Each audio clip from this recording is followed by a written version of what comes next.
We have to walk a lot. I'm at a high place, a hallway out of control. The police control is also strong, so here we go.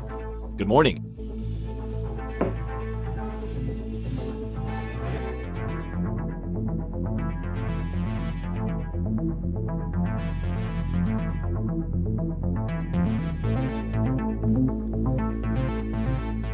The video that we are going to witness today is somewhat different from what we are used to seeing on this channel. First, because of the tension that is experienced here, and second, because of all the history that we are going to learn here. We are going to enter through one of the doors as it is being signaled there, where you can see that kind of little tin roof over the wailing walls, to finally reach that place that looks like the Dome of the Rock. We have to go through a strong police control and pay attention before entering what's at the door protectors, because it's an area of attention. As I said, we're gonna see it from an aerial image.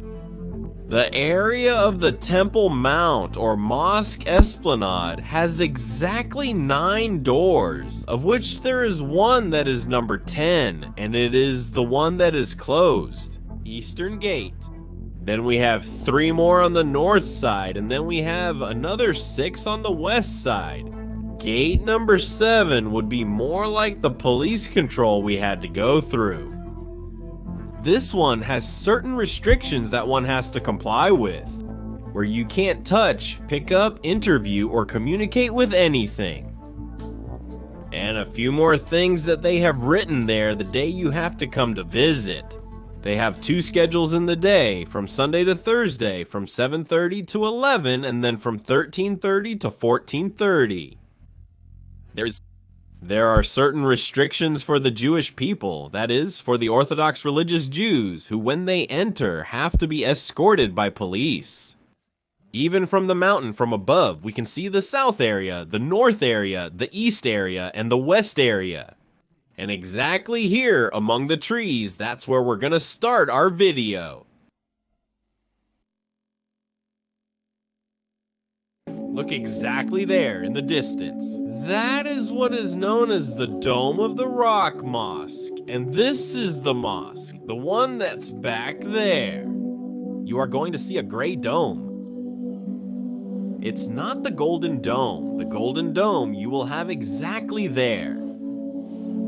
And it's not a mosque, that is. It's not a place of prayer. The mosque is a place of prayer. This is the place where it is stored, or where inside is what is known as the foundation stone. The place where it is believed that Abraham was going to sacrifice Isaac, and where the first and second temple were.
Let's do a little history. The dome, also known as the Dome of the Rock, was built in the late 6th century by order of Ab al-Malik, Caliph of the Umayyad dynasty.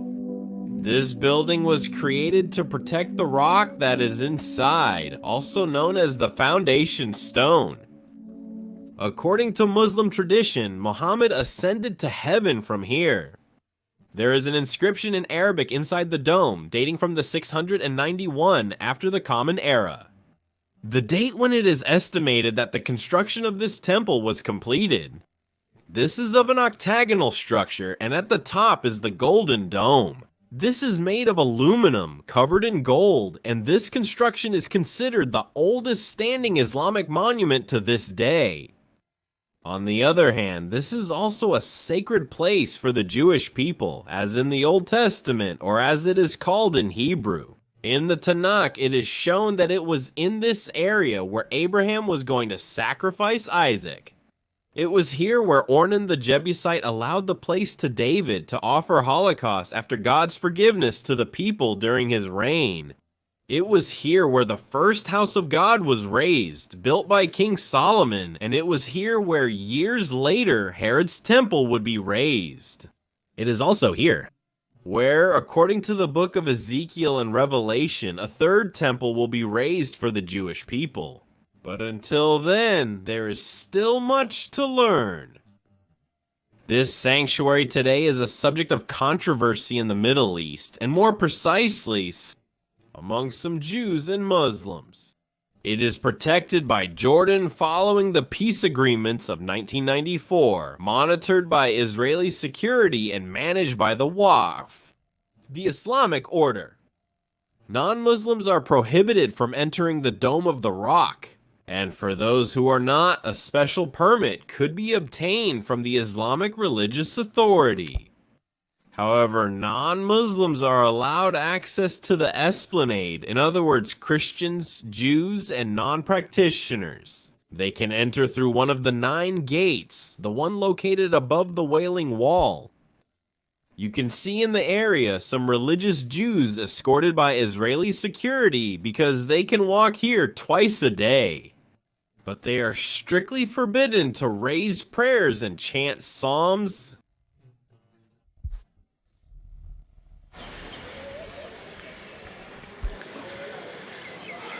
Very well, as I told you before, really, I don't know if I am. I don't know. But here you experience something very, very, very, very interesting, really. Well, as you know, a lot of people... We saw in the previous video all this confusion there is about the building of the mount. If you didn't see the previous video with the explanation, go here. There was a video in it. Somewhere you will have that as a link where you will be able to see that we are specifically explaining that not everything that comes out of here is exactly true. To accurately comprehend, you must precisely grasp the culture, language, idiosyncrasies, and all the policies implemented here. So exactly, I am right now in the place where it should officially start. What at one point we believe and understand from the scriptures will be the future. Third temple. Now remember that we also talked in a material that we had 4 classes about the temple, and I explained to you from 0-0. Where was the original place? Where was it? According to the Lord, he sends to Abraham. Where was the first temple? Where was the second temple? And where could possibly be the third temple? And what are the talks that are being carried forward? But there's a bit of wind. Sorry for the sound. It might affect a bit, but we are exactly now, so you can see that this is not anything staged. I live here. No, here, no. On this hill. This is Mount Moriah, the famous Mount Moriah. Now I'll get closer so you can see this construction.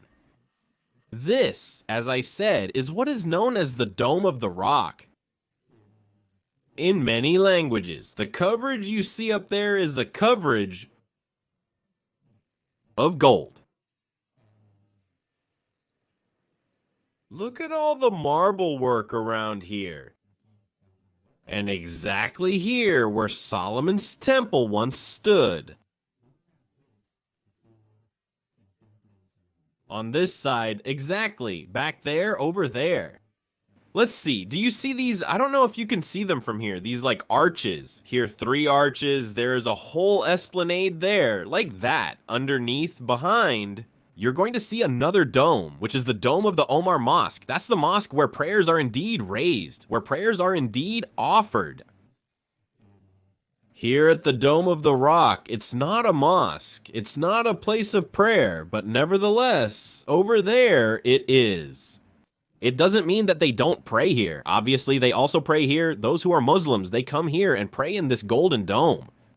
But it's not officially dedicated as a mosque. For prayer, that is, as a worship center. But it is a center where originally what is considered the original place is located.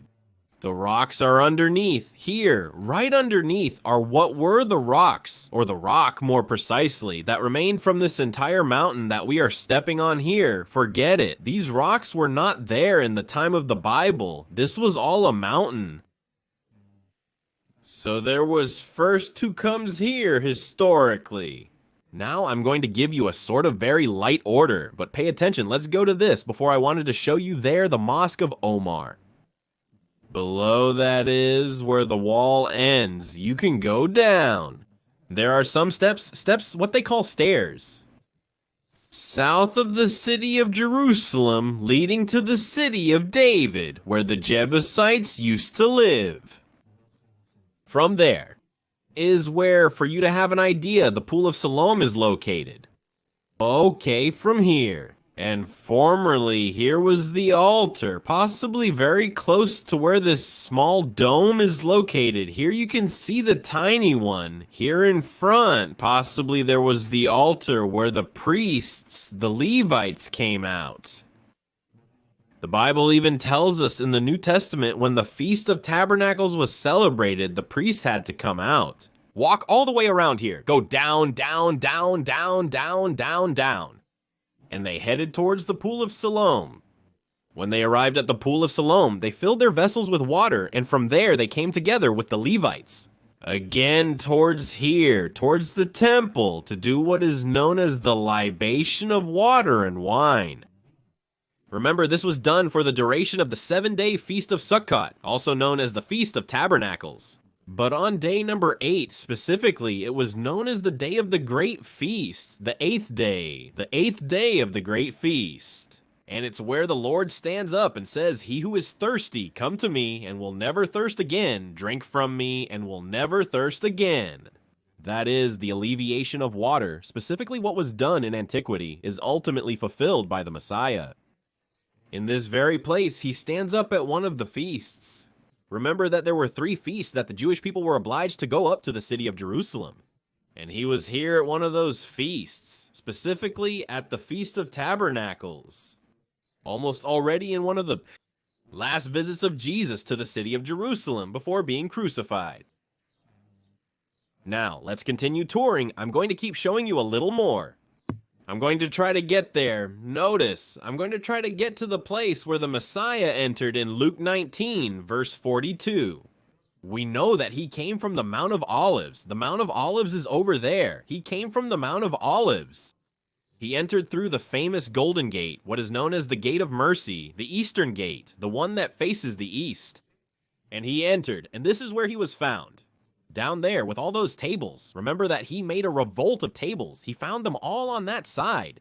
I'm going to try to enter to see if we can get as close as possible to the place where the Gate of Mercy, the Golden Gate, is located. So let's go there.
Well, look, I just switched cameras. The quality is not the same. I had a problem there. The truth is, they made me turn off the camera.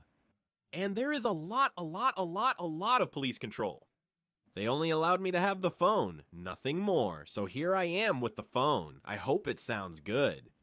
Exactly what you are seeing here next to me. Here, exactly here. It is what is known as the Door of Mercy. We are at the door, on the inside, rather on the part from within. It can't be appreciated, but here at the top there are like 2 watchtowers where the army is located. Here the local police, the police from the Israel side, and the police from what is known as the Palestinian Authority are working together. Both are in this place, so here Hebrew and Arabic are spoken. Among the police, there is a joint effort. But I'm going to show you a little bit so you can see a little more from inside how it looks. Apparently, according to us, we can interpret and we can understand that it's what happens.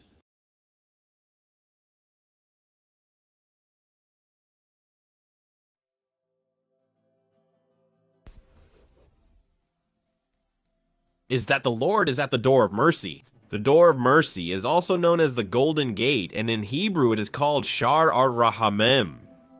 This is the oldest entrance of the current gates that surround the walls of the old city of Jerusalem. The gate is located in the center of the wall facing the east side. And in the ancient biblical era, it was the gate that allowed direct access to the Temple Mount from the Mount of Olives. The Eastern Gate was sealed in the year 1540 by order of Suleiman the Magnificent, a sultan of the Ottoman Empire. It is believed that the reason why the Eastern Gate was closed was to prevent the Jewish Messiah from entering Jerusalem. Jewish tradition asserts that the Messiah will pass through the Eastern Gate when he comes to rule. The Muslim Suleiman was trying to thwart the Messiah's plans by sealing this door with nearly 5 meters of cement. In addition, they switched to placing a cemetery at the entrance to prevent the Messiah from gaining access. Since, according to the book of Leviticus, a priest becomes impure by being near lifeless bodies. The Eastern Gate has remained sealed from that time until today. However, what the Sultan, along with his people, apparently did not know was that the Messiah had actually entered through that door a few years before they sealed it. And with that act, what they ultimately do is publicly affirm what was predicted. In the book of Ezekiel first, the prophet Ezekiel sees the glory of the Lord returning to the temple through the gate that faced the east. This can be found in the book of Ezekiel chapter 42 and second in Ezekiel chapter 44. It can be read that the doors closed, and it says the following: He made me return to the outer gate of the sanctuary, which faced east and was closed. And he said to me, The Lord, this door will be closed, it will not be opened, nor will man enter by it, because the Lord, God of Israel, entered by it, therefore it will be closed. Finally, in Ezekiel chapter 46, verse 12 says the following: That there is a prince who can enter through the eastern gate, but when the prince freely makes a burnt offering or peace offerings, the Lord will open the door that faces the east, then he will go out, and they will close the door after they have gone out. We know that the Messiah himself was the Passover sacrifice after his triumphant entry. It's interesting to see that today that door is closed, just as was predicted in ancient times. Okay, well look, after they investigated and saw my documentation and saw that everything was in order and that there was no danger for everything that was happening here, and about the recordings and all that, in the end they returned the camera to me, so I no longer have, well, I have the phone too, but now we have this camera that will help us more. So, well, thank God, God was good. In the meantime, what we are going to do now that I already have it with me, we will continue walking to the location of the former Antonia fortress, as I mentioned earlier. That place where Once Jesus came and was judged, where Pontius Pilate was in that place. So I'm going to try to show you.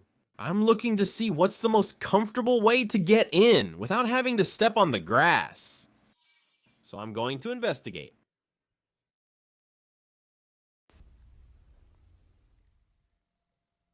The Antonia Fortress, or Tower of Antonia, was a military barracks built by Herod. The Grandes was built at the eastern end of the city wall and was located in the north of the city, close to the temple and the Bethesda pond. It is believed that the Jerusalem Praetorium operated in an area within the Antonia Fortress. The Praetorium was the site where Jesus' trial took place before Pontius Pilate, before being sent to the cross. The fortress was destroyed in 70 after the Common Era by Titus's army during the siege of the city of Jerusalem. The historian Flavius Josephus shed a bit more light and described the fortress as a site with 4 towers at each corner. Josephus placed the fortress at the northwestern corner of the temple, exactly like the model that is found today in the Israel Museum.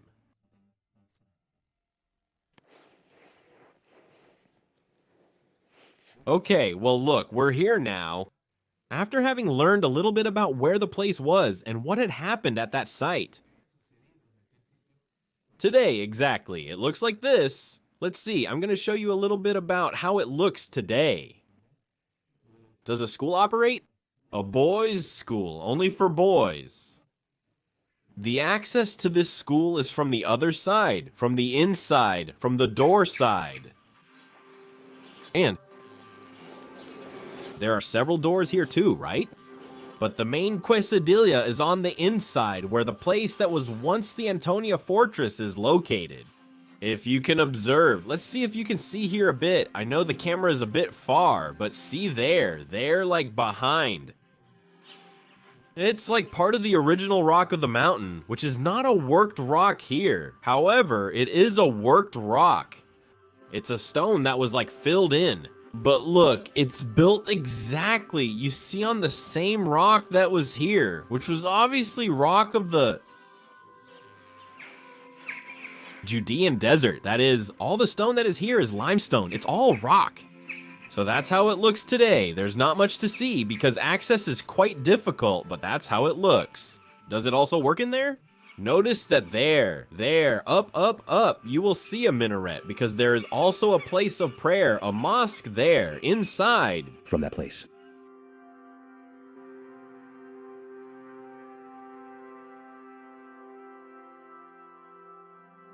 As we continued walking, we looked around and realized that there was so much that we wanted to document. But sadly, they had only let us in with the phone camera and a very small camera, so we couldn't do much. That's the reality. We saw people around us, people who, it seems, are there almost every day. It seems like they had their fixed space in that place, a very comfortable chair in where it seems they were sitting for hours and hours. We saw people who go there, sit on the grass, and start studying. We saw people who could just spend time there, perhaps day after day, in that place. Sadly, we were not allowed to interview absolutely anyone. We could not ask anyone any questions, but we were not lacking the desire to be able to approach someone and ask.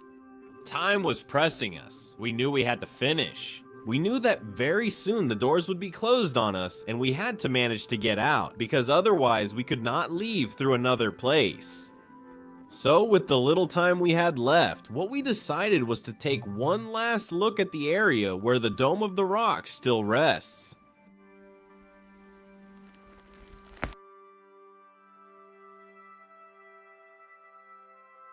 We cannot enter, Jews cannot enter, Christians cannot enter. At a moment in history, around the year 2002 approximately, access was allowed to tourists, but due to the intifadas, when the intifadas started, then access was completely closed, and tourists could no longer enter either. The main access to the Dome of the Rock, is through this door that you see there. Now I'm gonna show them to you. I'm gonna try to get as close as I can. There, yes, guards, as you can observe here. They are the ones who control. We are here, entering from this side, but anyway, if I approach the door, they will call my attention and they won't let me in. This is the main door. The access, as you can see, you can't see absolutely anything. In fact, when one enters here, they are told it's forbidden.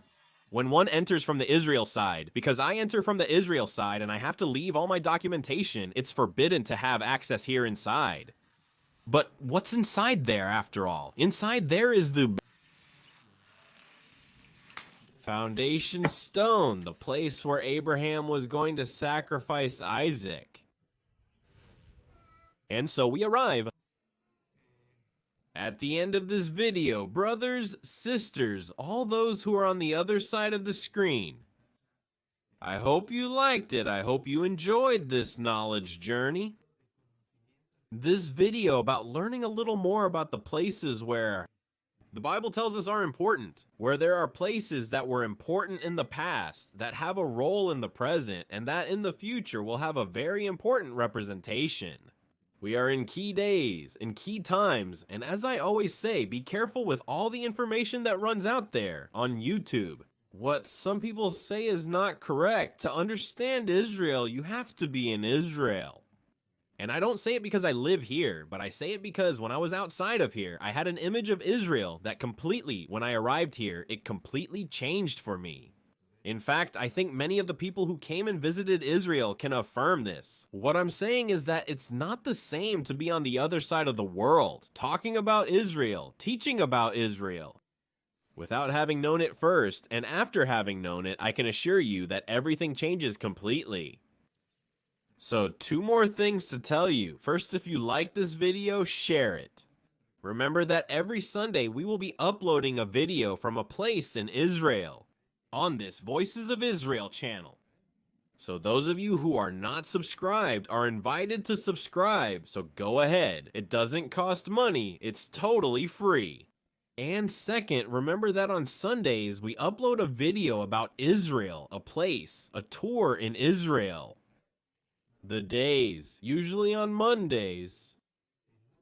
We have our online service from Israel for those who want to experience praise in Hebrew and a short message from Israel on Mondays.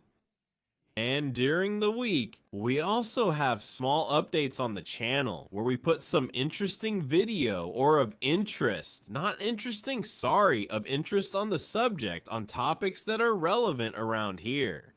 As for what has to do with Israel, the land of the Bible, and our vision, our calling that the Lord gave us is to connect the global church with the land of the Bible.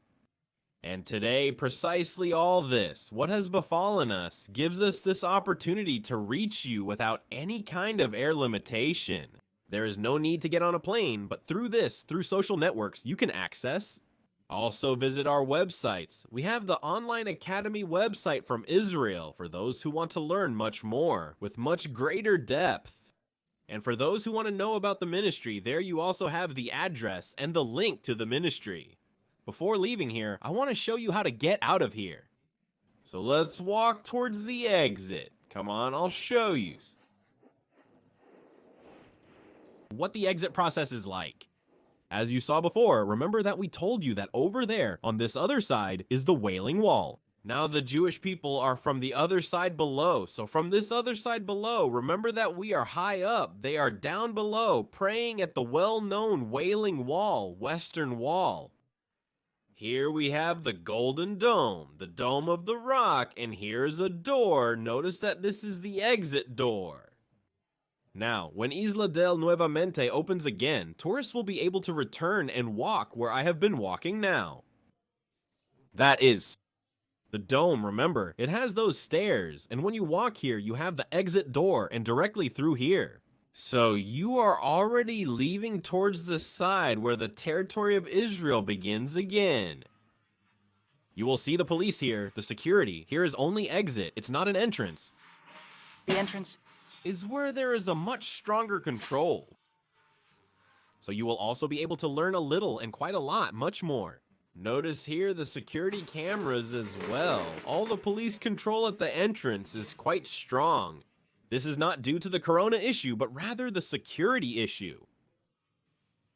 But as you could see, there is no tension, there is no danger. Yes, it does rise from time to time when the Orthodox religious groups come who want to raise prayers, and prayers are forbidden there. So a bit of a fight arises, so well, ready, this is as far as we go. Friends, I hope you really enjoyed. Wait for me to take this off, now yes. And then we'll see you in the next edition from here on Voices of Israel with a Sunday video. God bless you from the other side of the world. Blessings, Yalla Mabrajat. See you next time. Bye-bye, blessings. Thank you.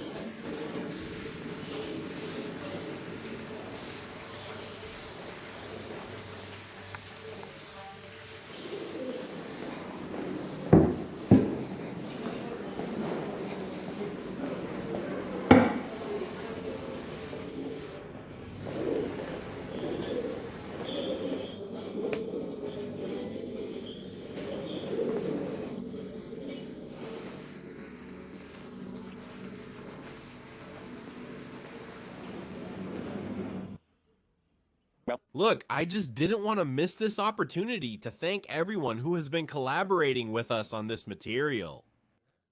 The truth is that there is an immense amount of historical, archaeological, and research work behind it. There is a lot of work to be able to bring you this exclusive material from this very important place, where we said that here the past, the present, and future come together in this exact same physical space. So thanks to all those who helped us.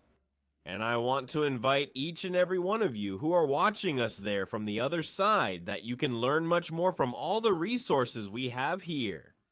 We have opened an online academy called the Local Area Network Academy. You can visit the website israeladora.com. You will see a logo that says the Land Academy. There you can click and automatically you will enter there to a page where it will open for you. Free resources for those who want to learn much more and go deeper. We have courses such as Historical Jesus, where that course is helping many pastors and leaders to understand more about the culture, to understand more about the geography, the history, and exactly how the people thought at the time the Messiah was walking here on earth in the city of Jerusalem. So, without further ado, you are all invited to learn much more, and I also extend a very special invitation to you. Because in the coming days, we will be teaching and sharing in 5 specific places. The last 5 places where the Messiah spent his final hours on the face of the earth. We will be in the upper room at Golgotha, in the Garden of Gethsemane, in the Garden of the Tomb. We will be at the Antonia Fortress. Places where something incredible happened in each one of them, but we are going to learn it from a cultural point of view. What exactly did the people think back then? And what did the Messiah want them to understand that they could not interpret at the time they lived? Today we have much more light and we can learn a lot from what the past left us. So everyone is invited. Subscribe to this channel, Voices of Israel. And if this video was a blessing for you, share it. Share it with others.